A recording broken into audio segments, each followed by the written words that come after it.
It was the kind of place you wouldn't find unless you were looking for it.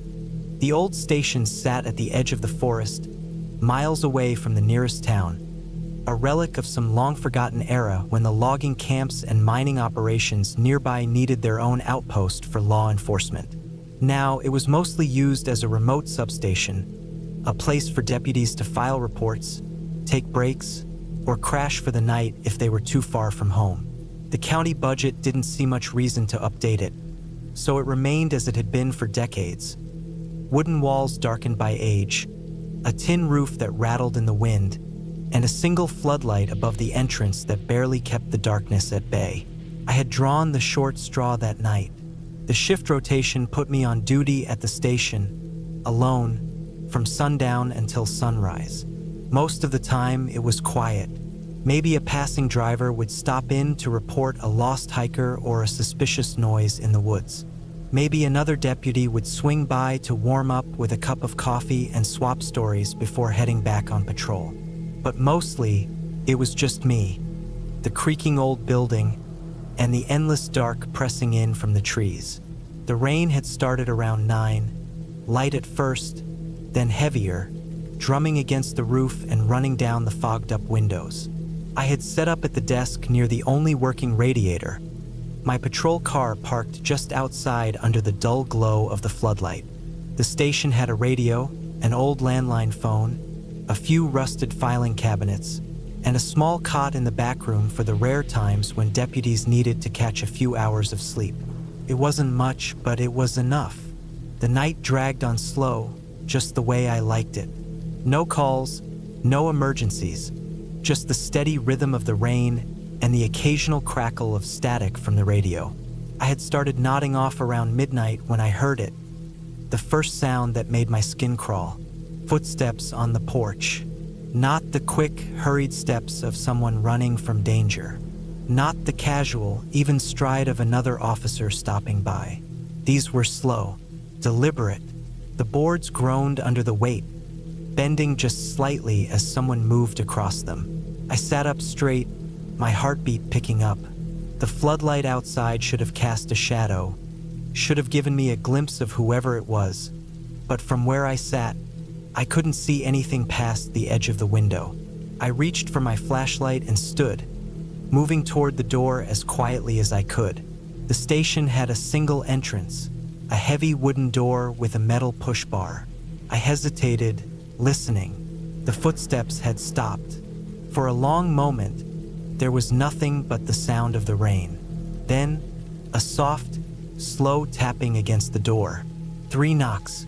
I gripped the flashlight tighter, my other hand hovering near my holster. The station wasn't a place that saw much action. The town itself barely had any crime, aside from the occasional drunk or bar fight.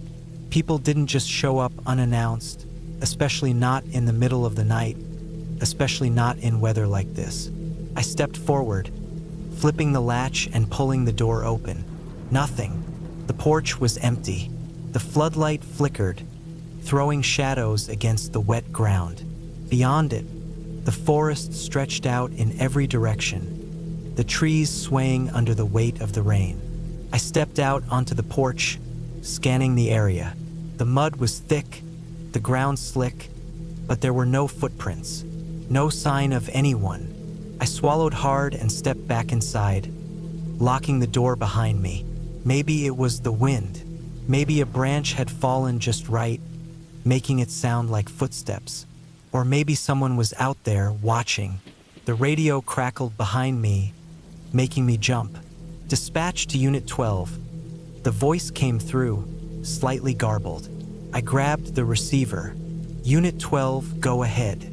We got a report from a camper out near Highway 9. Says they saw someone moving through the trees near their site. No description, just said it didn't feel right. You're the closest unit. Mind checking it out? I exhaled slowly. Copy that. En route. I glanced back at the door once more before grabbing my jacket and heading out to the cruiser. The rain was colder now, biting against my skin as I climbed into the driver's seat. The windshield wipers fought against the downpour as I pulled out onto the narrow dirt road that led back to the main highway. The forest closed in around me, the headlights cutting through the darkness. It was about a 15-minute drive to where the camper had reported seeing someone. Nothing unusual about it, really. Hikers got lost all the time. Maybe a hunter had wandered too far from his stand. Still, something felt off. The road was slick, the mud thick enough that my tires struggled in places. I kept the speed low, the radio turned down. The trees blurred past, the rain turning them into shifting shapes in the dark. Then something moved, just for a second. A shape between the trees, darting out of the beam of my headlights. I slowed, my pulse hammering. Could have been a deer, but it had been tall, too tall, and it had moved fast. I reached for my radio. Unit 12 to dispatch. I think I've got a visual on something near the site. Gonna check it out. Copy, Unit 12. Be advised, backup is 30 minutes out. I put the cruiser in park, the headlights illuminating the tree line. Rain pounded against the hood, running in rivers down the windshield. I took a deep breath and stepped out, the cold hitting me immediately. The woods were thick here. Even with my flashlight, visibility was low. I moved carefully, my boots sinking into the mud.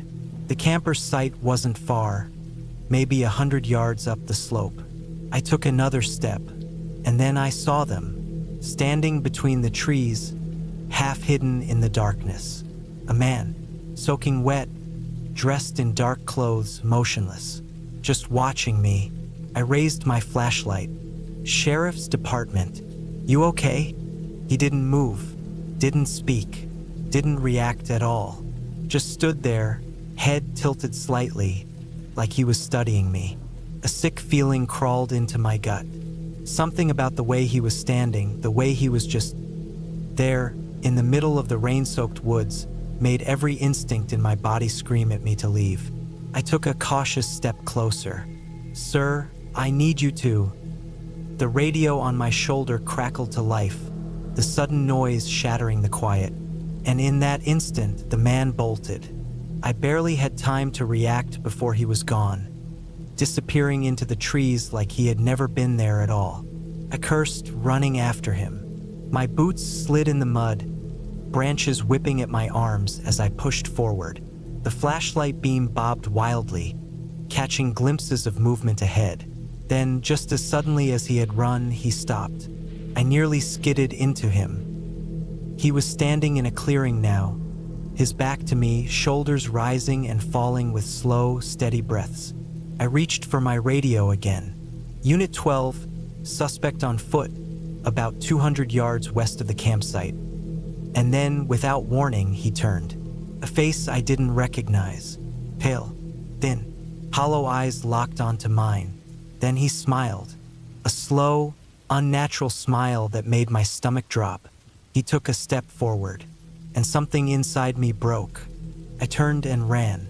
Didn't think, didn't hesitate, just ran. Back to the car, back to the safety of the cruiser, lungs burning as I slammed the door shut behind me.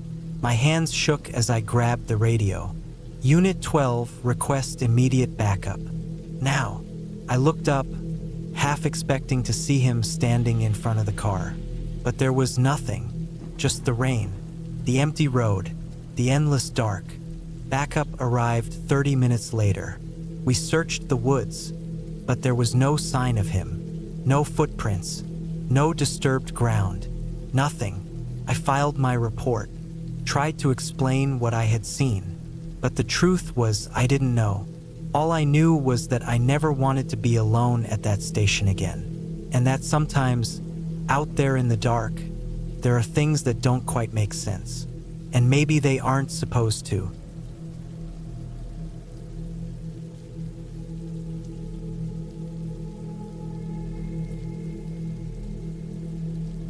I wasn't expecting anything unusual that weekend, not even a glimpse of anything out of the ordinary.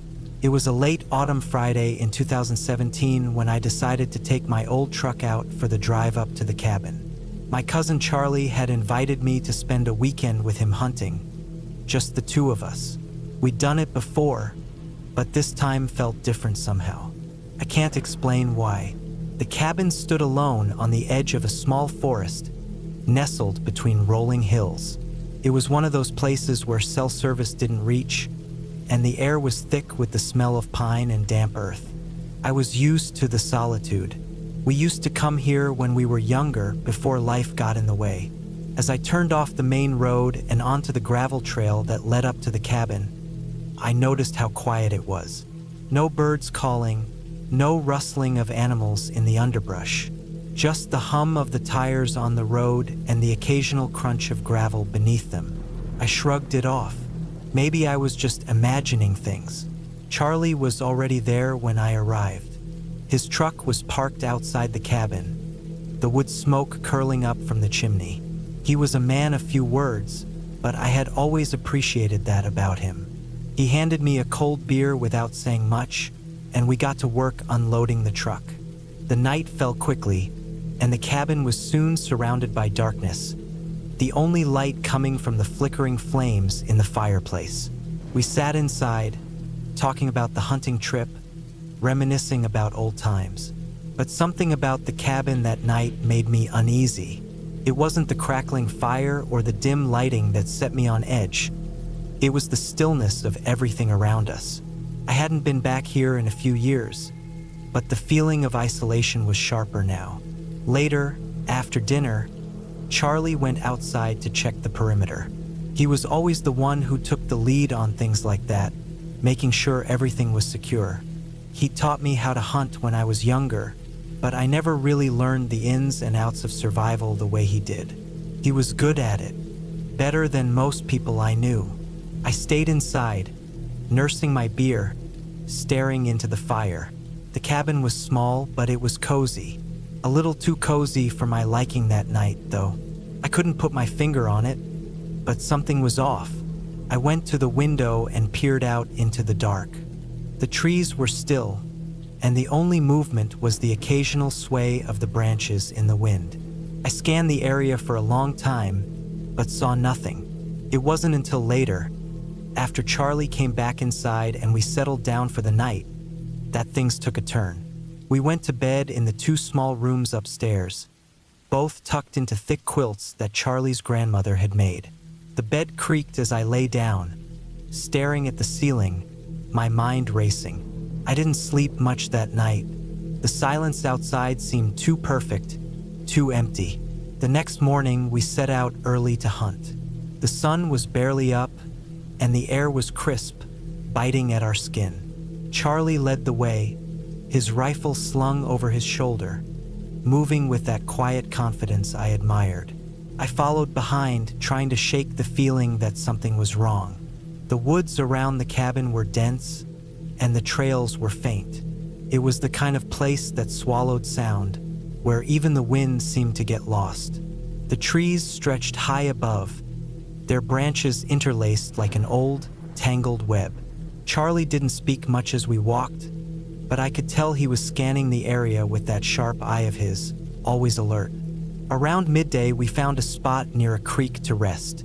Charlie sat down on a fallen log and took out a sandwich from his pack. I was still uneasy, my mind replaying the quiet night before. I didn't want to mention it to him. He was the seasoned one, the one who knew how to handle these situations. I figured I was just being paranoid. That's when I heard it, a rustling sound, faint at first. I looked over at Charlie, but he hadn't heard it. I stood up slowly, straining to listen. The rustling came again, this time louder, closer. It wasn't the sound of an animal, but something else, something human. Charlie noticed my tense posture and followed my gaze, but saw nothing. "You all right?" he asked, his voice low, eyes scanning the trees. I nodded, but my gut told me something was wrong. We packed up quickly, deciding to head back to the cabin. The whole way back, I couldn't shake the feeling that we were being watched. It was like a shadow following us, just out of sight. Every time I turned around, I expected to see something standing there, but there was nothing. Back at the cabin, we settled in again, but the unease lingered. Charlie didn't seem as bothered as I was, but I noticed him checking the locks on the doors and peering out the windows more than usual. We sat down to eat, but neither of us said much. Later that night, after the fire had burned low, I woke up to the sound of footsteps outside. At first, I thought I was imagining it, but then they came again, slow, deliberate steps just beyond the cabin walls. My heart raced. I could hear Charlie's breathing next to me, calm and steady, but I knew he was awake now too. We both lay there, frozen, listening to the steps grow closer. They circled the cabin, moving around to the back, then stopped. There was no sound for what felt like an eternity. Then, a soft knock at the back door. I don't know why, but I didn't go to check. Something in my gut told me it wasn't a good idea. Charlie stood up and grabbed his rifle, creeping towards the door. He peered out the window and then backed away slowly. He didn't speak, but his face told me everything I needed to know. Whatever was out there, it wasn't good. We decided to stay inside for the rest of the night, barricading ourselves in as best we could. The rest of the night passed in tense silence, the only sound being the wind rattling the windows. I didn't sleep a wink. The next morning, we left the cabin early. Charlie didn't speak much, but I could tell something had changed. We didn't hunt that day. Instead, we packed up our things, and by late afternoon, we were on the road heading back to town. As we drove away, I looked back at the cabin, now a distant speck in the rearview mirror. I never did find out who or what had been out there, but I knew one thing: I wouldn't be going back to that place again.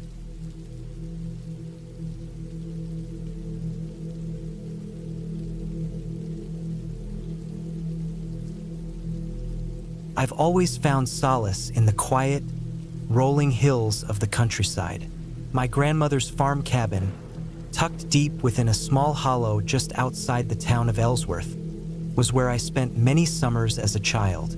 It was a small wooden cabin, nestled by the side of a dense patch of trees, with a creek that ran nearby, its waters running endlessly in a soft murmur. I've been back there a few times since my grandmother passed away, but this trip, in the late autumn of 1996, felt different somehow. I was in my late 20s at the time. Life had settled into a rhythm, and I had a family of my own now.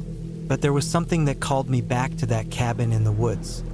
Something that lingered in the back of my mind, something from my childhood I could never quite shake. It wasn't until I heard about a string of strange disappearances in the nearby town that I felt the need to return to the cabin. I didn't believe in anything supernatural, but there was something about the place that always felt off. I arrived one evening just as the sun was beginning to dip below the horizon, casting long shadows across the clearing where the cabin stood. The trees around the cabin were bare, their leaves having long since fallen, leaving the branches skeletal and silent. It wasn't the first time I'd seen the place like this, but tonight, it felt different. Maybe it was the wind. It had started to pick up, its gusts rustling through the branches and causing the old wooden cabin to creak. The air was thick with the scent of damp earth and pine, and I couldn't help but feel a sense of unease settle over me. The cabin hadn't changed much. It was as I remembered it, small, humble, the kind of place you could forget the world around you. But tonight, there was a certain stillness to it that I couldn't ignore. I set my bags down by the front door, locked the truck, and made my way inside. The wooden floors creaked under my weight, and the smell of aged pine and dust hit me as I stepped into the entryway. Everything seemed just as it always had been, rustic but cozy in its own way. My grandmother's old rocking chair sat by the fire, untouched. A pot of dried flowers hung above the stove, preserved over the years. I went to the small bedroom, unpacked my things, and then sat down at the kitchen table. I hadn't planned on staying long, just a couple of nights to unwind. But as I looked around, I found myself wishing I'd brought more. It was quiet in the woods, the kind of quiet that stretched on endlessly, with no one else for miles. The only sound was the wind in the trees. As the night deepened, I made a fire to keep the chill at bay. I pulled a blanket from the closet and wrapped myself up, sitting in the rocking chair. My eyes flickered to the dark window, seeing nothing but the reflection of the fire's light against the glass. Then, a sudden crash of thunder shook the air outside, and rain began to pour. I settled deeper into the chair, the crackling fire and the sound of the rain against the roof lulling me into a sense of drowsiness. That's when I heard it. A faint scratching sound, distant but unmistakable. I froze, trying to place it. The wind? An animal? Or something else entirely? I stood up, cautious, and went to the front door, listening intently.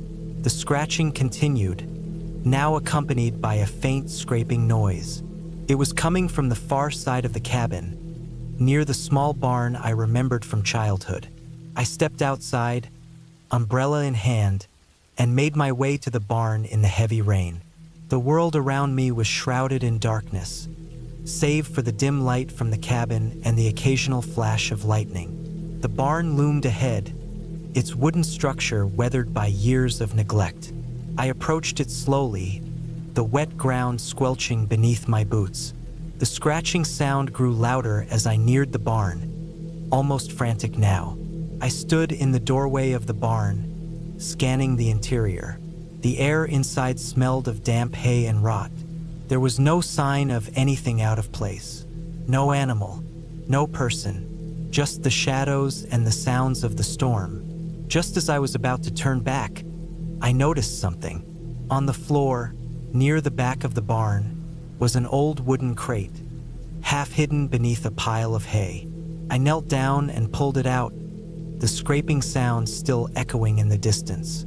It was heavy, more so than I expected, and when I pried it open, I found nothing but a small, worn journal.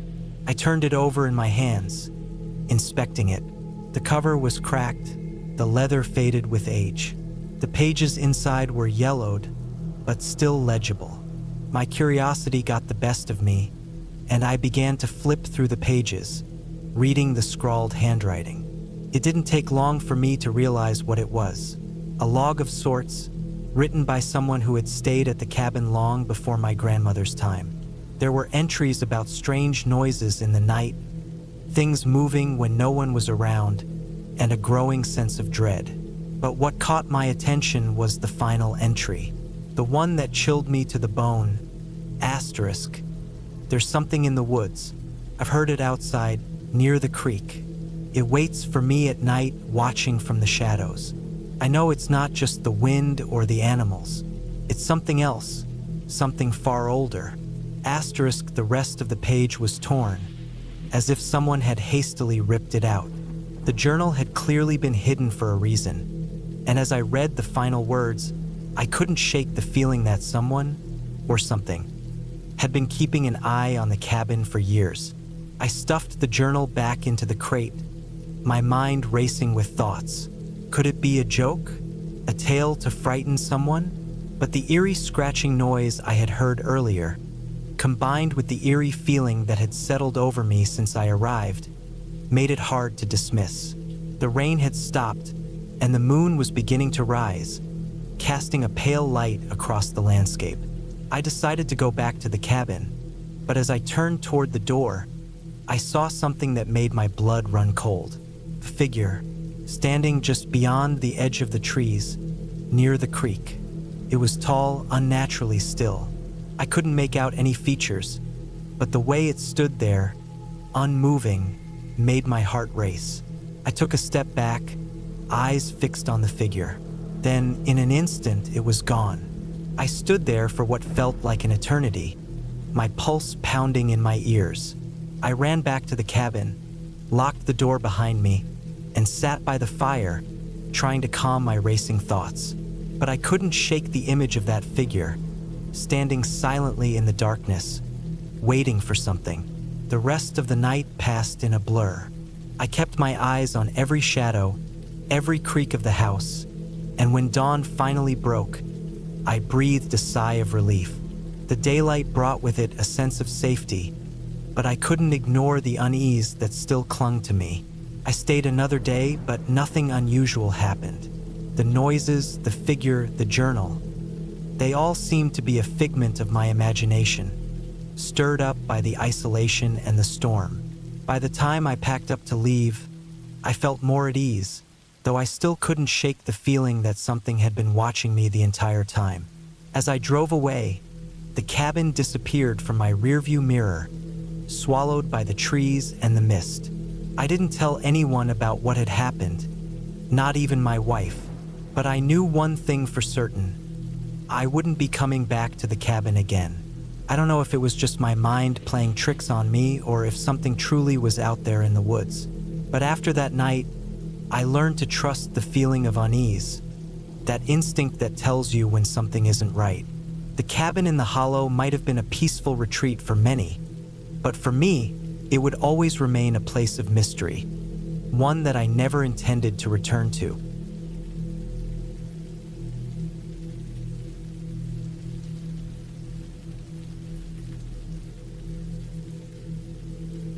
It started with an offer I couldn't refuse. A friend of a friend had a remote hunting cabin in the Ardennes, deep in the thick forests near the Belgian border. It was old, isolated, and barely touched in years, but it had a roof, a wood-burning stove, and enough supplies to last a week. I needed the break. Work had been hell, life had been a mess, and a week alone in the woods sounded like the perfect reset. I arrived late in the afternoon, my old truck rattling over the dirt road as I neared the cabin. The trees pressed in from both sides, their branches bare in the late autumn air. I had been warned that the place was in rough shape, but I didn't care. I wanted silence, distance, and the feeling of being alone in the world. The cabin was smaller than I expected, a squat wooden structure with a sagging porch and a tin roof. The woods had started reclaiming it, moss creeping up the walls and leaves piled in every corner. The lock was stiff, but I forced the door open, stepping into the stale, musty air. Dust motes floated in the last light of the day, and the scent of old wood and damp filled my nose. I settled in quickly, stacking firewood inside, sweeping out the worst of the dirt, and unpacking my supplies. The place had no electricity, just an old oil lamp and a stack of candles on the shelf.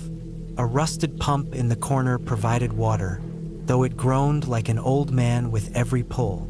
I started a fire, cooked a simple meal on the stove, and sat by the window as the light faded outside. The woods were different at night. The silence wasn't true silence, there were always sounds.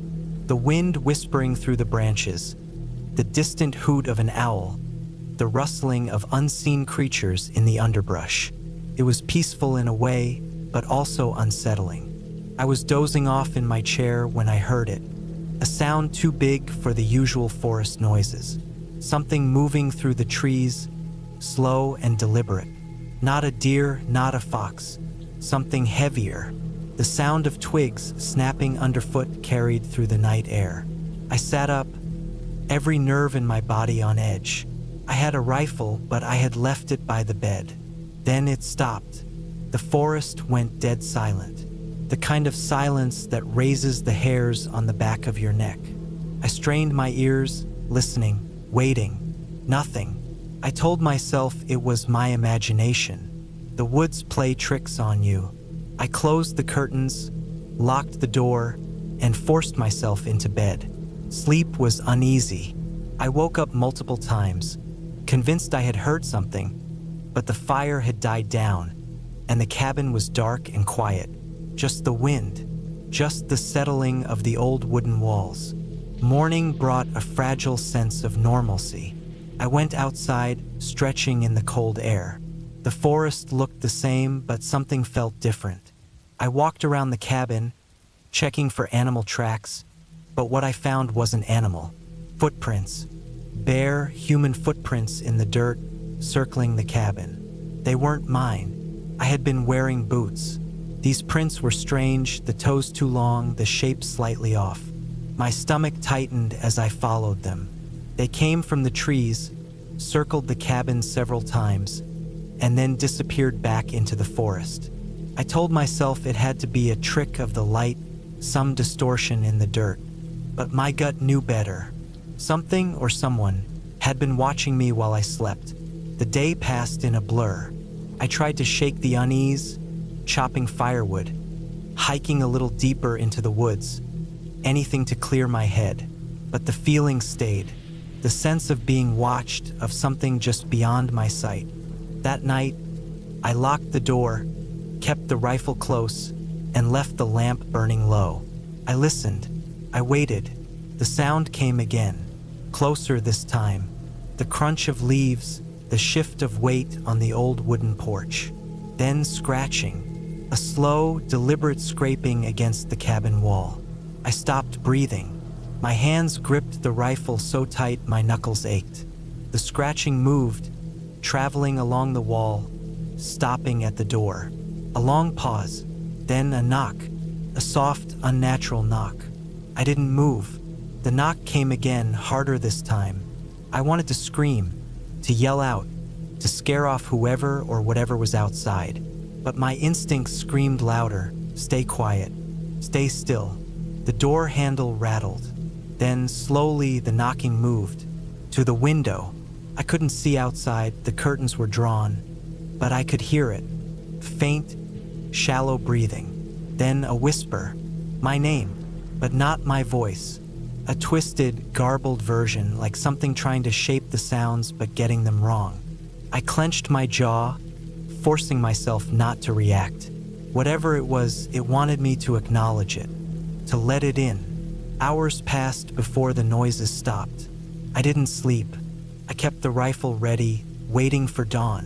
When the first light bled through the trees, I forced myself to move. I pushed open the door, stepping onto the porch. The forest was empty, but the footprints were back, circling the cabin. And this time, they led to the window. I was done. I grabbed my pack, threw my supplies together, and started my truck. The road back felt longer, the trees pressing in, the air too still. I didn't look back. It took me hours to reach the nearest town. When I finally stopped for gas, I saw something that made my skin crawl. Handprints on the back of my truck. Smudged, too long, too thin. I drove until I reached the city, until I was surrounded by people, by light, by noise. I never went back to that cabin. But sometimes, in the dead of night, I swear I still hear my name, whispered in that same, twisted voice.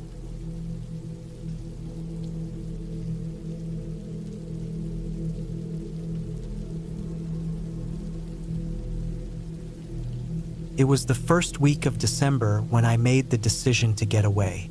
I'd been feeling worn down. Long hours at the office, the mundane routine of city life eating away at my sanity. My friends had suggested trips, but none of their plans felt right. I needed something quieter, something isolated. I had a cabin in Timber Hollow, a remote area near the mountains, which I hadn't visited in years. The place was still there, just sitting untouched since I last stayed there for a weekend in my early 20s. I knew the drive would be long, but that was the point. I didn't want the usual distractions. Timber Hollow wasn't easy to get to, especially in the winter. Snow started falling early this year, a full month before the usual chill arrived. The roads would be slick, and the isolation of the place would make it feel even more remote. No neighbors, no other houses for miles, just trees, mountains, and the occasional deer or bear. I packed the truck with the essentials. Food, blankets, some books to keep me occupied, and the usual tools to keep a fire going. The cabin itself was small, nothing special, just a basic wooden structure that had survived decades of harsh winters. I didn't even have running water in there, just a well and a stove for heat. It was enough for me. I wanted to disconnect. The first couple of hours were uneventful. I drove through winding roads, surrounded by evergreens dusted with snow. The snowstorm was just beginning to pick up as I made my way higher into the mountain pass. It was easy to see why most people didn't venture up here during the colder months. The snow had already begun to pile up, and visibility was low. By the time I reached the gravel road that led to the cabin, the wind was picking up. The trees swayed, their branches creaking in the howling wind. I turned off the engine and sat there for a moment, listening to the silence outside, broken only by the sound of the wind and the occasional thud of snow hitting the truck. I didn't mind it, felt like peace. The cabin wasn't far from here. The road was rough, but it was manageable if I was careful. I shifted the truck into four-wheel drive and slowly made my way down the narrow path. The snow was falling heavier now, and the ground was slick with ice. The tires gripped the snow for a moment before slipping on a patch of ice. I cursed under my breath and tightened my grip on the wheel, careful not to spin out. When I finally reached the cabin, the sky had darkened, and the wind howled through the trees. The cabin looked exactly how I remembered it. It was old but solid, built well before modern conveniences. The porch creaked as I stepped out, and I immediately felt the cold seep into my bones. I grabbed the bags from the truck, carefully locking the door behind me before heading inside. I made sure to shut the door tightly, the wind outside making the small wooden structure shake. The inside was exactly how I had left it. A small wood stove sat in the corner, and the furniture was simple, worn from years of use. I tossed a few logs into the stove and set about lighting a fire. The crackling sound filled the small space, and the warmth slowly began to seep into my fingers and toes. By the time the fire was going strong, the snow outside was falling heavily, almost blinding. The wind had picked up, and the occasional gust rattled the walls of the cabin. I sat down on the couch with a cup of tea, letting the warmth fill me up. The silence was deep, almost oppressive, but I welcomed it. Out here, there was no need to hurry, no obligations, no noise, just the sound of the fire and the wind outside. Hours passed. I had dinner, a simple meal of canned soup and bread, and spent the evening reading a book. The storm outside raged on. I had no plans to leave the cabin. There was no need to, not with the weather as bad as it was. As I prepared to settle into bed, I noticed something strange. A noise. It wasn't loud at first, but it was there. Something scraping against the outside of the cabin.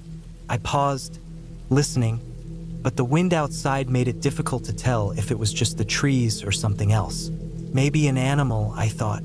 I shrugged it off, figuring I'd check the next morning.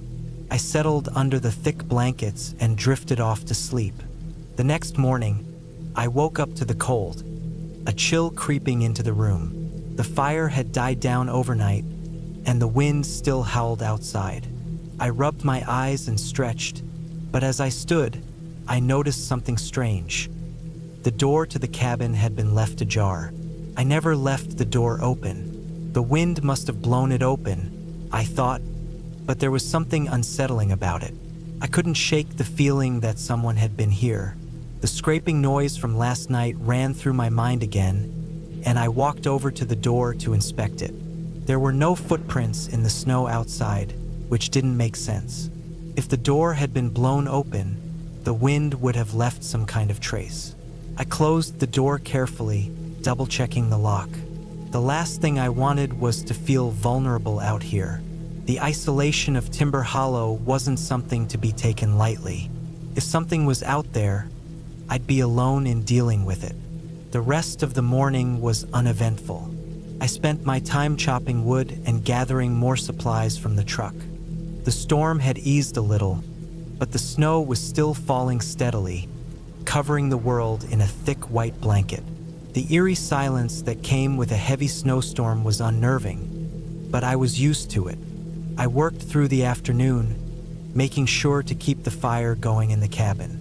Later in the evening, the wind picked up again. This time, I couldn't ignore the feeling that something was wrong. There was a distinct noise coming from outside, a soft crunch of snow, as though someone was walking around the cabin. I glanced out the window, but the storm had thickened again, and visibility was low. I didn't want to panic. Could be an animal, or maybe someone had gotten lost in the storm. But then I heard it, a knock. Soft at first, almost as though the wind itself was causing it.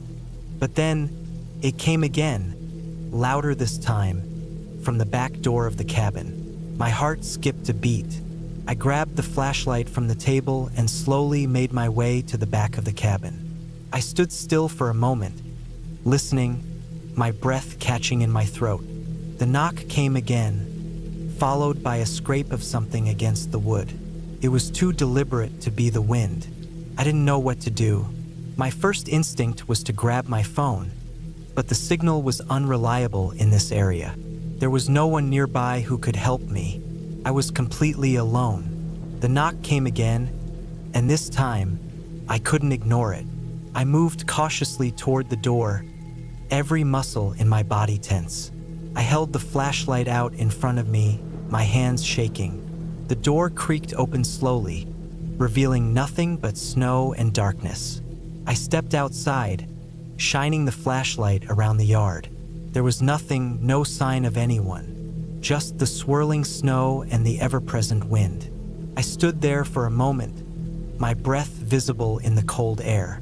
The scraping sound from earlier came again, this time from the trees just beyond the yard. I froze, listening. Whatever it was getting closer. I quickly slammed the door shut and bolted it. I didn't know what was out there, but I wasn't about to find out. I backed away from the door, my heart pounding. The cabin, once a place of refuge, now felt like a trap.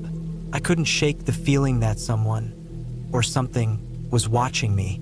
Hours passed, and the night seemed to drag on. Couldn't sleep. I couldn't shake the feeling that I wasn't alone. Every creak of the wood, every gust of wind outside made me jump. I spent the night by the fire, occasionally checking the windows and the door, listening for any sound that didn't belong. By morning, the storm had subsided. The sun had risen, and the world outside was coated in fresh snow. The silence was almost comforting, but the unease I felt lingered. I couldn't stay in the cabin any longer. I had to leave. I packed up my things, double-checked that everything was secure, and loaded up the truck. As I drove away, I glanced back at the cabin, now a small silhouette against the bright white of the snow. I couldn't shake the feeling that I wasn't alone, but I also knew one thing for certain. Whatever had been outside that night, whatever had been scraping against the door, wasn't something I'd want to encounter again. The road back was just as treacherous, but as I drove down the winding mountain pass, I felt a sense of relief. The further I got from Timber Hollow, the more I felt like myself again. I was safe, but deep down, I couldn't shake the feeling that something had been watching me that night, something out there in the storm. I didn't know what it was, but I knew one thing: it wasn't just the wind.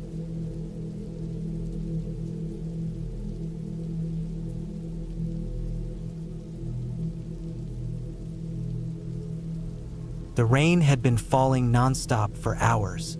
The rhythmic drumming of it against the roof was almost comforting, but something about the thick clouds hanging low over the hills made me uneasy.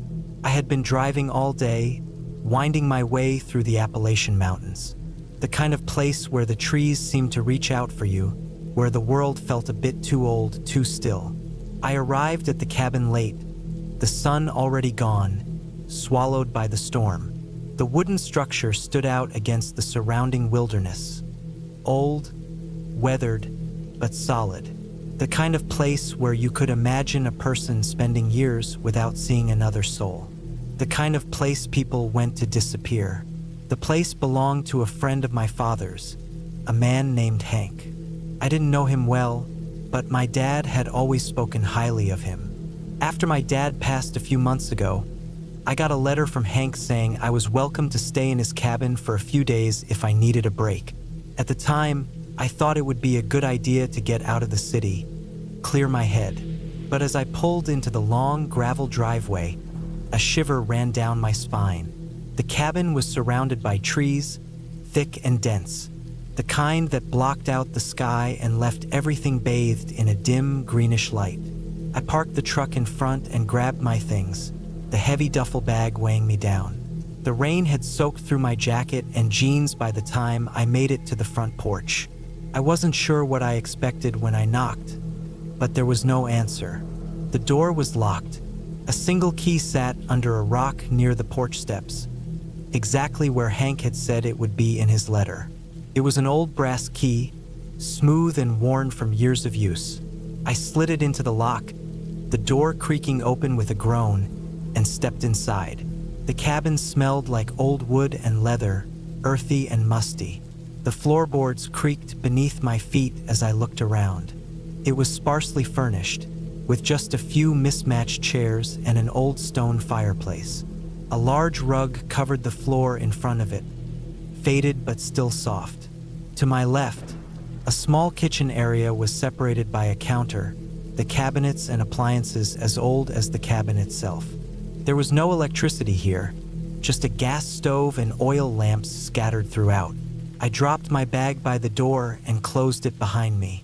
Felt empty in a way, not in a ghostly sense, but like it had been abandoned for a while, as though someone had left without a trace and hadn't been back. There was no sign of Hank anywhere. I had expected him to be there, waiting, even if he wasn't expecting me until later. It didn't seem like something Hank would do. Leave a cabin full of old furniture and supplies without saying a word. But I had no choice but to settle in. I started a fire in the stove, the flames casting long shadows on the walls. The wind outside howled, making the old cabin shake slightly. I unpacked my things, setting up for what was going to be a quiet, lonely few days.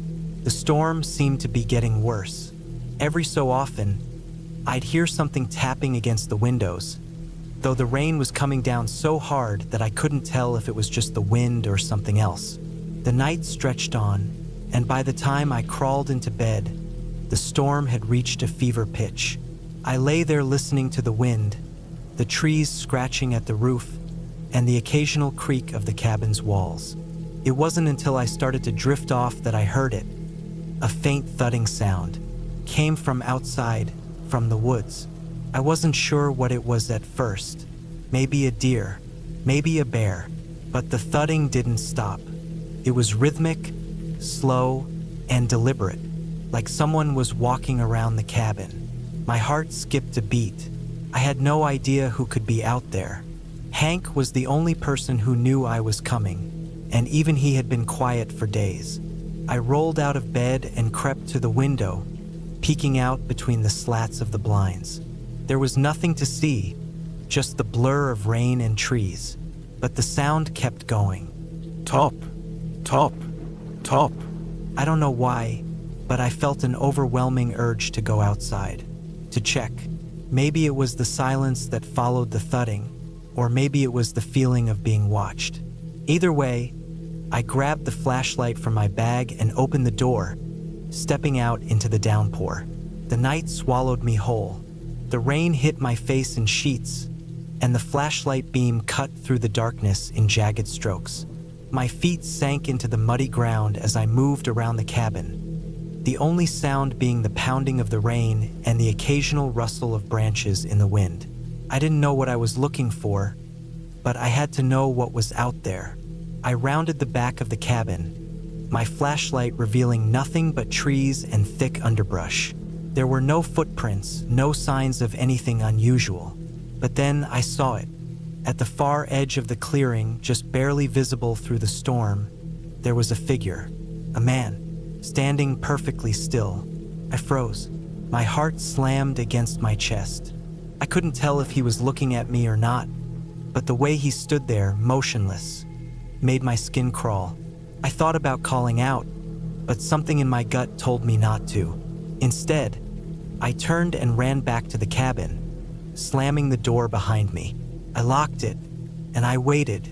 The thudding stopped, but the feeling of being watched didn't go away. I spent the rest of the night in a daze, half listening to the storm and half thinking about the man in the woods. He hadn't moved, but I knew he was there. I wasn't sure who he was or why he was out there, but I was certain he was watching me. The thought kept me awake long after the rain had stopped. The next morning, the storm had passed. The sun was shining, and everything was damp but calm. I spent the day exploring the surrounding woods, trying to shake the unsettling feeling that had gripped me the night before. There was no sign of the man. No footprints. No trace of anyone having been there. By the time night fell again, I was convinced I'd imagined the whole thing. But as I sat by the fire, something in the back of my mind told me that it wasn't over. Something was wrong with the cabin. Something was wrong with this place. That night, the thudding came again. Only this time, it was louder, more urgent. It was close. I could hear it on the porch, right outside the door. I didn't open the door this time. I didn't even get out of bed. I just lay there listening. I could hear breathing, heavy, labored breathing, as if someone was standing just beyond the threshold. Then, a knock. 3 slow taps. My heart stopped. The knock was followed by a second, then a third. The sound echoed in the silence of the cabin. I didn't move. I didn't breathe. And then, just as suddenly as it started, the sound stopped. No more knocking, no more footsteps. I lay there in the dark, trying to make sense of what had just happened. Had it been a dream, or had someone really been outside? I didn't want to find out, but I couldn't stay here. I couldn't stay in the cabin alone anymore, not with whatever was out there. The next morning, I packed up and left. The drive back was quiet, and the woods seemed to close in around me, but I didn't look back. Whatever had happened at that cabin, I didn't want to know the answer.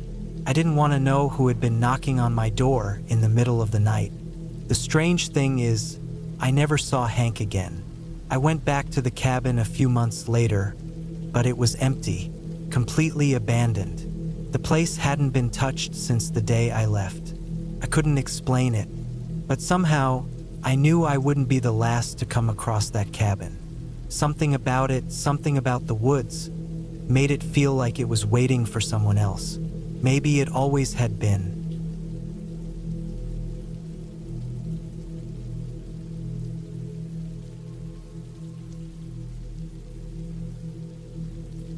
I had just turned 32, and life hadn't exactly gone the way I'd planned. A broken marriage, a dead-end job, and a pile of bills I couldn't keep up with. That's why I decided to take a weekend off, far away from the noise, the people, and the mess of it all. I found an old cabin out in the middle of nowhere, a place I could reset. The rental ad said it was remote, peaceful, and rustic. I needed all 3 of those things more than anything. The cabin was located in the thick woods of northern Michigan, far enough from town that there wasn't a soul in sight. The drive out there took almost 4 hours, and I passed no cars on the road after I turned onto a smaller, unpaved path. My phone had no signal, and the only thing I could hear was the hum of the engine and the occasional rustle of the trees. When I finally arrived, it was a bit later than I expected. The sun was just beginning to dip behind the hills, casting long shadows over the landscape. The cabin itself looked like something straight out of a postcard, small, old-fashioned, and surrounded by a thick wall of trees. It had a little porch with a rocking chair, and the smoke from a chimney curled up into the air, the smell of wood and pine mixing with the crisp, cold air. I was the only one here. I parked my car, grabbed my bags, and walked toward the door. There was a note taped to the front that said, "Welcome. Everything you need is inside. Enjoy your stay." Below it, in smaller handwriting, "No neighbors for miles, but be careful if you go out at night. The woods can get dark fast." It was already dark enough for me to wonder what the note meant, but I shrugged it off. I didn't come out here to spend my weekend inside, so I opened the door and stepped inside. The inside was just as charming as the outside, wood-paneled walls, a stone fireplace, a small kitchen, It smelled a little musty, but that was to be expected in a place this old. I tossed my bags on the couch and went to the kitchen to pour myself a drink. The place had the cozy feel I was hoping for. There was a bookshelf in the corner, full of old paperbacks, and I imagined spending hours reading by the fire. I set up a fire in the fireplace, settled in with my drink, and watched the flames crackle. There was a slight chill in the air, but the warmth from the fire was comforting. I had no intention of leaving the cabin during the evening. The road out was too isolated, and with no signal on my phone, I couldn't even call for help if something went wrong. I figured I'd just relax, let the quietness of the place take over, and maybe get a good night's sleep. I didn't realize how quiet it really was until the night fully settled in. The only sounds were the crackling of the fire, the occasional sound of a branch scraping against the cabin, and the wind whistling outside. There wasn't a single sound from the outside world. No passing cars, no distant voices, nothing. It was as if the world had swallowed me up completely. Around midnight, I decided to call it a night. I shut down the fire, pulled a blanket over me, and settled in for sleep. The bed was comfortable enough, and soon I drifted off. Then, I woke up to a sound, something outside. At first, I thought it was just the wind or an animal, but then the sound came again, a slow, deliberate knocking. At the window, my heart skipped, and I held my breath. I lay there in the dark, trying to convince myself that it was nothing. But the knocking came again. It was soft at first, but then it grew louder, more urgent. I grabbed my phone, even though I knew it was useless without signal, and got out of bed. My feet hit the cold wooden floor, and I froze. There was no mistaking it now. Someone or something was out there. I moved quietly toward the window, trying to peer through the small gap in the blinds. I didn't see anything at first, just the dark shadows of trees outside, swaying in the wind. But then, a figure moved across the yard, barely visible in the moonlight. My pulse quickened. The person wasn't walking normally. It was more like they were dragging their feet, stumbling with every step. They were wearing something dark, maybe a jacket or a coat. I couldn't make out their face, but their silhouette was unmistakable. I backed away from the window, my heart hammering in my chest. I didn't know if it was a person who had gotten lost, or if it was someone with bad intentions. Either way, I wasn't taking any chances. I grabbed my keys, slipped into my boots, and crept toward the door. The knocking came again, louder this time, almost like a pounding. I opened the door just enough to peek out, trying to see if the person was still there. But there was no one. The yard was empty, just the trees, the dark sky, and the quiet. I stepped outside, my boots crunching against the frost-covered ground. I wasn't sure why I was going out there. I guess I just felt like I needed to check, to see if I was imagining things. I walked around the side of the cabin, keeping my eyes on the shadows. I called out into the dark. "Hello? Is someone out there?" Nothing, just the sound of the wind in the trees. I circled the cabin once more, but there was no sign of anyone. No footprints in the snow, no sign that anyone had been here at all. It was as if they had vanished into thin air. I went back inside and locked the door behind me, but the unease settled into my bones. I couldn't shake the feeling that someone, or something, was watching me. I stayed up for a while, pacing the cabin, checking the locks and peering out the windows. But nothing else happened. The knocking stopped, and the woods outside grew still. By morning, I was exhausted. I had barely slept, the sound of the knocking and the strange figure still fresh in my mind. But there was no sign of anyone. No footprints, no signs of movement, just the silence of the forest. I spent the next day trying to shake off the strange events of the night before. I went for a long walk through the woods, but every rustling leaf, every snap of a twig made me jump.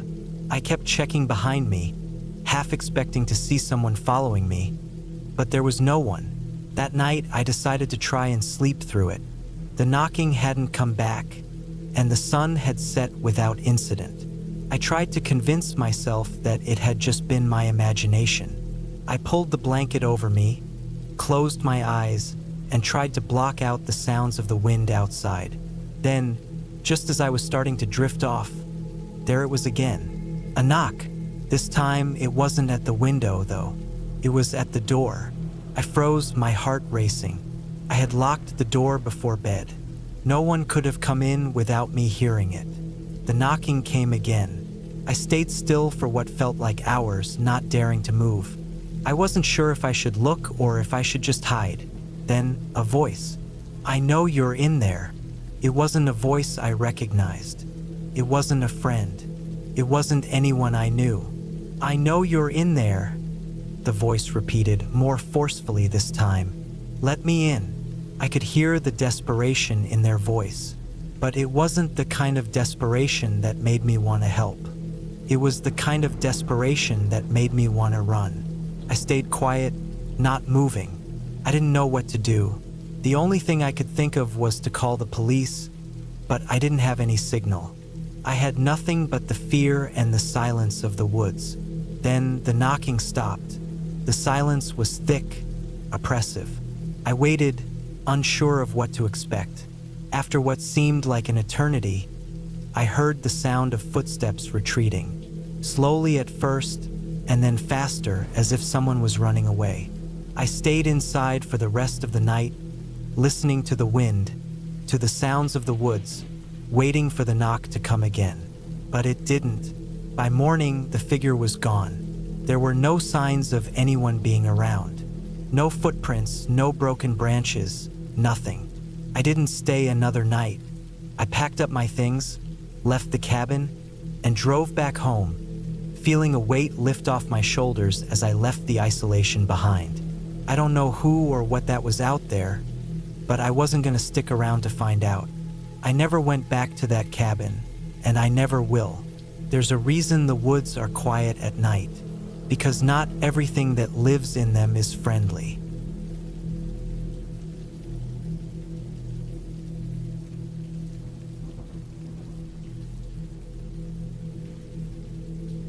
It was the last weekend of October when I decided to head up to Stillwater, the cabin I had inherited from my uncle. He'd passed away a few years ago, and ever since then, I hadn't made much time to visit the property. It sat perched on the edge of a secluded forest in the northern part of Wisconsin, far from the nearest town, nestled between rolling hills that were especially beautiful when the leaves began to change. That autumn was different. I felt an odd sense of urgency to go there one last time, to see the place in its final stages of decay. The roof was getting old, the wood was starting to warp, and the roads leading up to the cabin were no longer regularly maintained. I knew there were easier places to visit, but there was something about the isolation that had always drawn me to the cabin. It was a place to think, to disconnect from the noise of life. I packed up my things and made the long drive north. The further I drove, the more isolated it felt. By the time I reached the dirt road that led to Stillwater, the sun was already dipping below the horizon, and the golden hues of the autumn leaves had given way to shadows. The air was crisp, colder than it should have been for late October. I pulled my truck into the small clearing in front of the cabin and cut the engine, leaving the headlights to illuminate the front porch for a moment. The cabin stood there like an old ghost, weathered but still strong. The wind rustled the branches of the trees surrounding it, and there was a slight creaking noise as the house shifted against the elements. I stepped out of the truck, the gravel crunching beneath my boots, and immediately noticed how cold the air had become. It was unsettling, almost unnatural for that time of year. But the chill wasn't the only thing that unsettled me. There was an eeriness about the place that I couldn't shake. I walked up the porch steps, the old boards creaking under my weight. As I reached for the door handle, I heard a low sound, a distant thud, coming from the woods. I paused. My mind tried to reason it away as just an animal or a branch falling, but the sound lingered in my head. Still, I opened the door and stepped inside, shaking off the strange feeling. The interior hadn't changed much since the last time I visited. The fireplace, though unlit, still looked like it could provide warmth if needed. The old wooden furniture was still in place, though the layers of dust were much thicker than I remembered.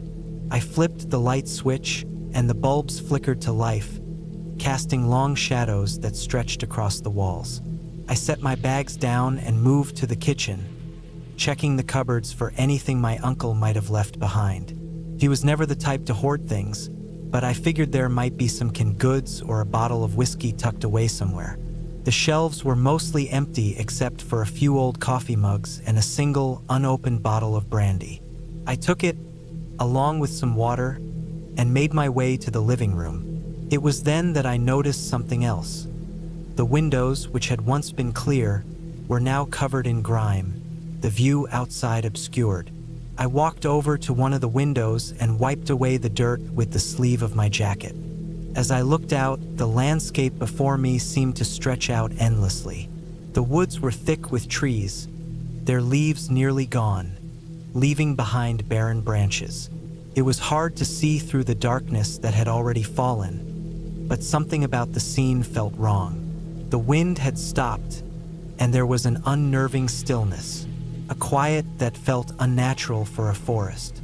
The air inside the cabin was cool, and a part of me wondered if it had been abandoned longer than I realized. But I shrugged off the thought and set about starting a fire in the hearth. As I knelt to gather kindling and logs, I thought I heard a noise. It wasn't much, just the faintest shuffle of footsteps outside. My heart skipped a beat. I froze, staring at the door. Had someone followed me here? I stood and moved cautiously to the window again, peering out into the dark yard. But I saw nothing. No sign of movement, no flash of light, nothing. The wind had started again, blowing leaves in a swirling dance across the ground. I told myself it was just my mind playing tricks. The isolation, the silence, it was enough to make anyone paranoid. I lit the fire and sank into the old armchair beside it, pulling the blankets from the bed and draping them over myself. The warmth of the flames felt good against the creeping cold. As the fire crackled and popped, I thought about the last few years, about everything that had changed since my uncle had passed. The cabin, which had once been filled with laughter and stories, now felt empty, hollow. I wasn't sure why I had come here in the first place. Maybe to try and reconnect with some piece of myself, some old memory that had been lost along the way. It was late when I finally decided to turn in. I blew out the lantern beside me and lay down in the bed. The sheets were thin and smelled faintly of mildew, but it was better than the cold floor. I stared up at the wooden beams above, listening to the creaking of the cabin, the wind picking up outside. Just as I began to drift off to sleep, I heard it again, the thud, louder this time, closer. I shot up in bed, heart pounding in my chest. The noise came from outside, just beyond the wall of the cabin. There was no mistaking it now. Someone or something was out there. The hair on the back of my neck stood up, and I felt a surge of adrenaline rush through me. I grabbed the flashlight from the nightstand, and as I made my way to the window, I could feel my legs shaking. I shone the light out into the yard, but all I saw was the empty darkness. The cabin was completely still. No movement, no sounds. The wind had stopped again. I felt ridiculous. I had come out here to get away from everything, to be alone, and now I was hearing things. I told myself I was just tired, and my mind was playing tricks on me. I turned away from the window, my eyes still wide with unease. The moment I took a step back, the thud came again, but this time it was right outside the door. It was so close I could feel it in my chest. I froze, not knowing what to do. My breath came in shallow gasps. Every instinct in my body screamed to run, to leave this place and never come back. But the door was between me and whatever was out there. I couldn't move, couldn't bring myself to open the door and see what was waiting. Then suddenly the door creaked. It was the smallest sound, but it was enough. I bolted toward the front door, but as I reached for the knob, I heard a sound from behind me. Footsteps, heavy and deliberate. I spun around, only to find the living room empty. I gripped the door handle tightly, my mind racing. Was this some sort of prank? Was someone playing games with me? I turned the handle and swung the door open, my flashlight beam cutting through the dark. The yard outside was still, the air thick with the scent of damp earth. Nothing moved. The trees were like dark sentinels in the distance, silent and unmoving.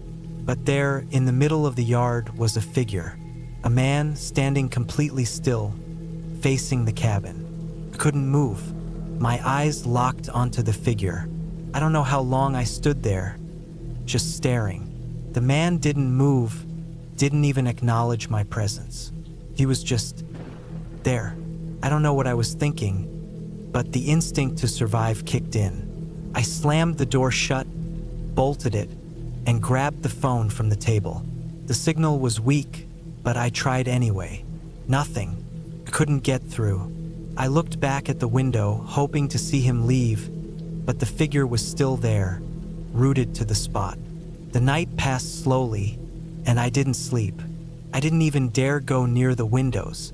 All I could do was wait, watch the light from the fire flicker against the walls, and pray for morning to come. When the sun finally rose, the figure was gone. I packed my things quickly, not looking back at the cabin. I didn't care about the history or the memories. All that mattered was getting away from this place. I drove down the winding dirt road, my hands gripping the wheel so tightly my knuckles ached. Stillwater Cabin was no longer a refuge for me. It had become a place of silence, of strange noises, and something far more unsettling. An unknown presence in the woods, something I couldn't explain. As I left it behind, the last autumn at Stillwater felt like the last time I would ever set foot on that land. I didn't know who or what had been out there that night, but I was certain of one thing: I would never return.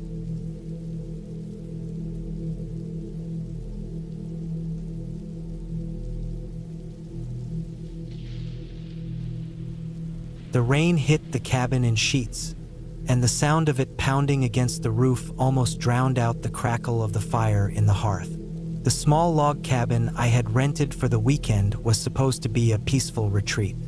I needed a break from everything: work, the city, the noise of my everyday life. Just a weekend alone in the woods with nothing but my thoughts and the quiet hum of nature. But as soon as I arrived, something about the place didn't sit right with me. Maybe it was the location, miles away from any other sign of civilization, or maybe it was the unnerving stillness of the area. Whatever it was, it gnawed at me. I remember the first night clearly. The sun had set, leaving the forest around me swallowed by darkness. The air was thick with the scent of wet pine, and the trail leading up to the cabin had been muddy, almost as if the place hadn't been used in ages. Still, I hadn't thought much of it. The cabin looked solid enough, if a bit run down. A few creaky steps, a door that didn't quite close all the way, but nothing that screamed danger, at least not at first. After lighting a fire in the old stone fireplace and pouring myself a glass of whiskey, I sat back in the armchair and tried to relax. The wind outside howled, pushing the trees in eerie patterns. I let myself fall into a trance, watching the flames dance, the crackling with the only sound to break the silence. The night was heavy with rain now, the sort of storm that could last for hours. My plan had been simple: stay inside, read, relax, and maybe do a little hiking in the morning. But that's not what happened. It started with the knocking. At first, I thought it was just the wind, but then it happened again. Sharp, deliberate, and coming from the back of the cabin. My heart stopped. I stood up slowly, the glass of whiskey slipping from my hand and shattering on the wooden floor. For a moment, I couldn't breathe. My mind raced to explain the sound away. Maybe it was just the trees, knocking against the walls in the storm.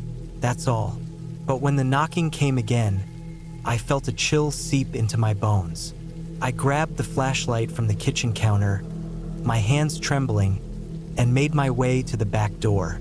The flashlight beam cut through the darkness, illuminating the rain-soaked yard behind the cabin. I saw nothing. The trees swayed in the wind, and the rain came down in torrents, but there was no one there, no sign of movement. I almost convinced myself I had imagined it. But the knocking came again, louder this time. I froze.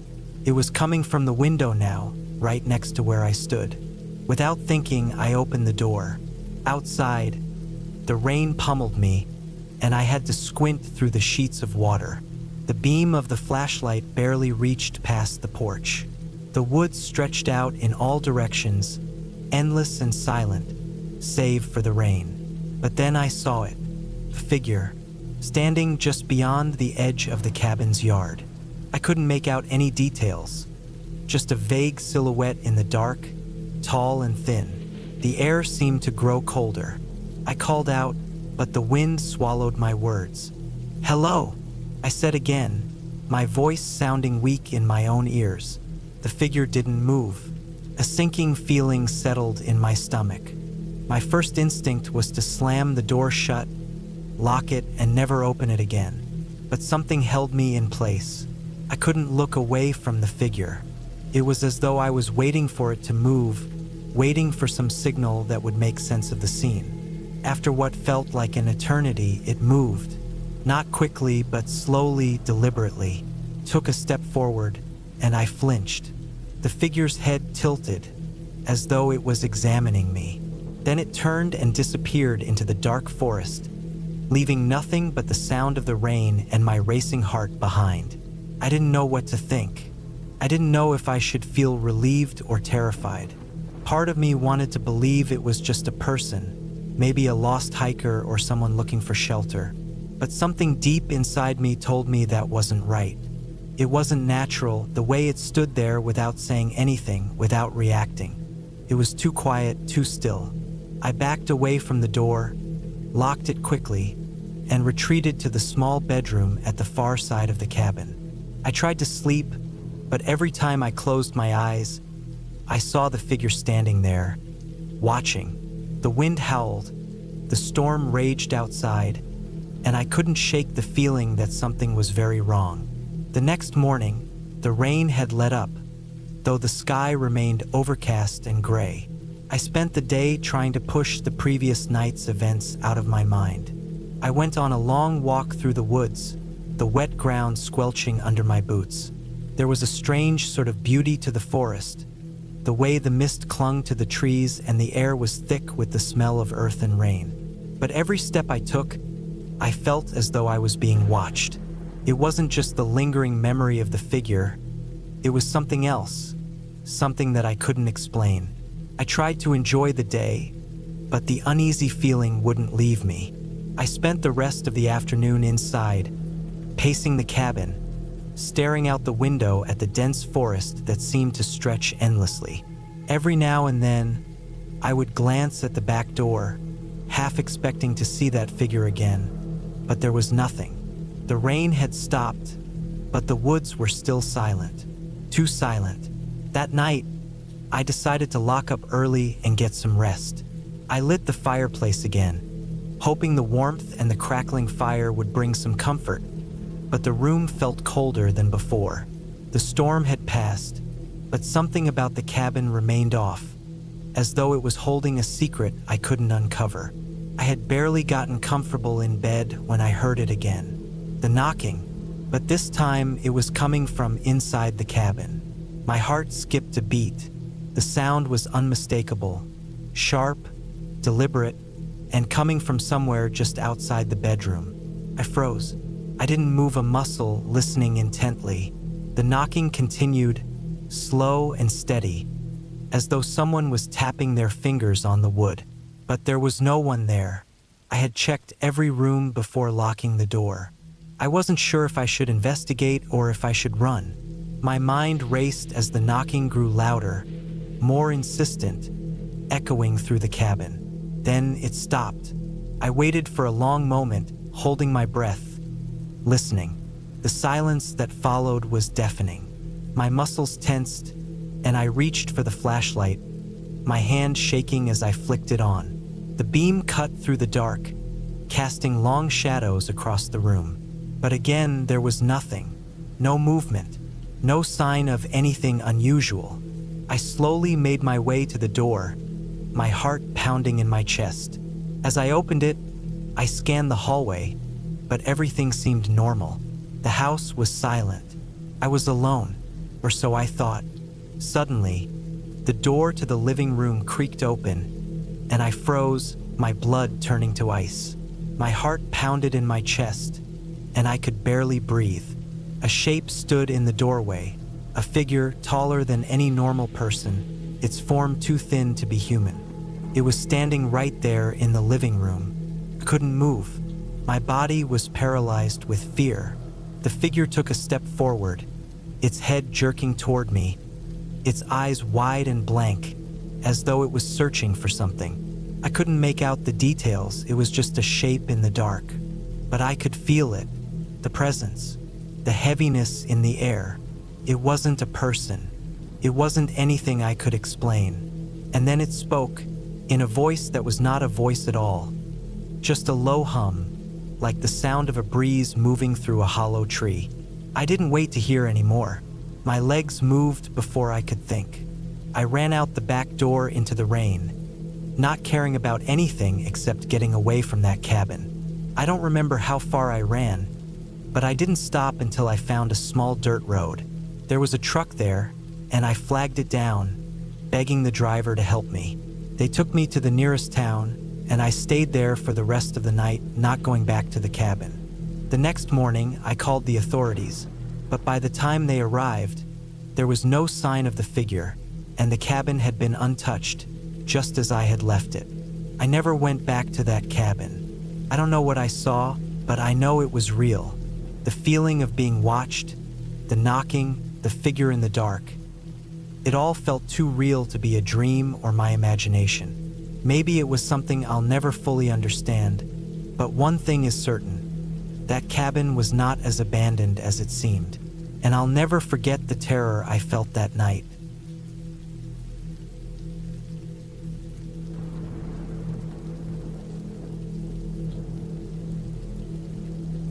It was a Wednesday when I first noticed the cabin. Hidden in a remote corner of the Lake District, it was an old building that seemed to have been forgotten by time. I had driven up from London, looking for peace and a brief escape from the chaos of my life. My name's Charlie, and at 32, I'd found myself burned out from years of working in the city. The constant noise, the people, the endless rush. It was enough to make anyone crave solitude.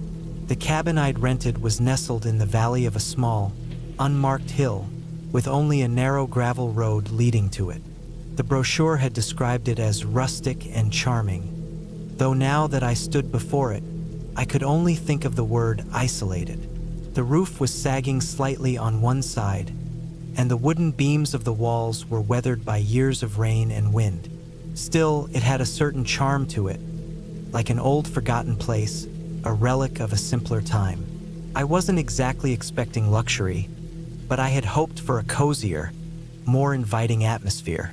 The wood creaked as I pushed the door open, and the faint scent of mildew mixed with the sharp tang of damp earth. Inside, the space was small, but enough for a person to rest and reset. There was a fireplace on one side, a small kitchen area, and a threadbare couch. The large windows offered a stunning view of the valley below, which was dotted with the thick, dark woods I'd come to admire.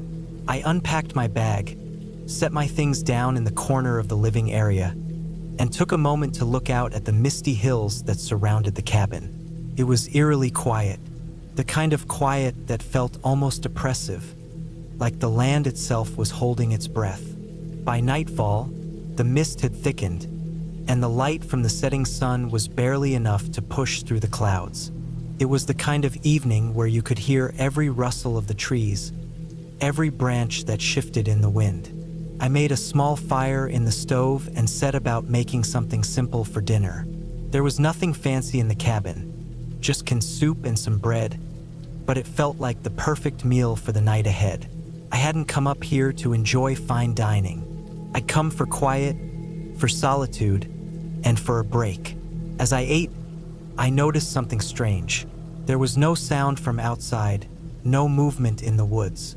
Usually, in the countryside, you'd hear animals or the rustling of leaves, even at night. But here, there was nothing, just the silence of the hills and the crackling of my fire.